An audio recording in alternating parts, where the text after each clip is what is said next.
À partir de l'écran d'accueil du PDM, appuyez ou faites glisser le doigt sur l'onglet Infopod, puis appuyez sur Configurer un nouveau pod.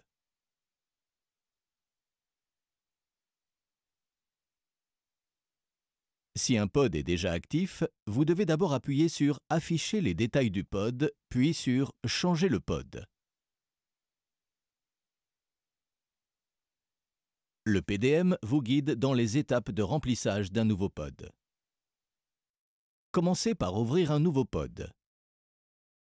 Il est préférable de garder le pod dans l'emballage plastique pendant le remplissage et l'amorçage. Nettoyez le dessus du flacon avec un tampon imbibé d'alcool.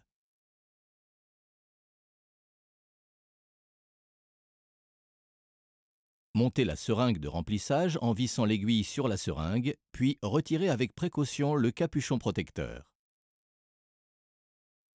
Aspirez dans la seringue de remplissage un volume d'air équivalent à la quantité d'insuline que vous voulez ajouter dans le pod. Injectez l'air dans le flacon d'insuline.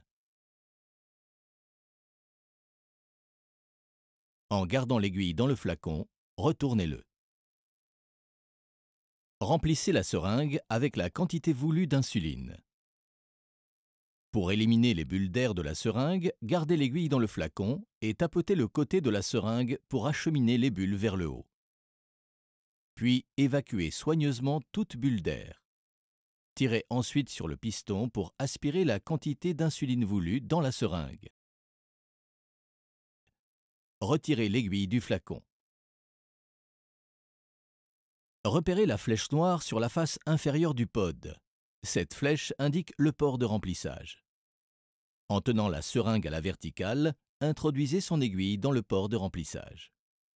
Poussez lentement sur le piston pour remplir le pod. Vous entendrez 2 bips quand le pod est rempli avec au moins 85 unités d'insuline. Continuez à pousser sur le piston, même après les 2 bips, afin de vider complètement la seringue.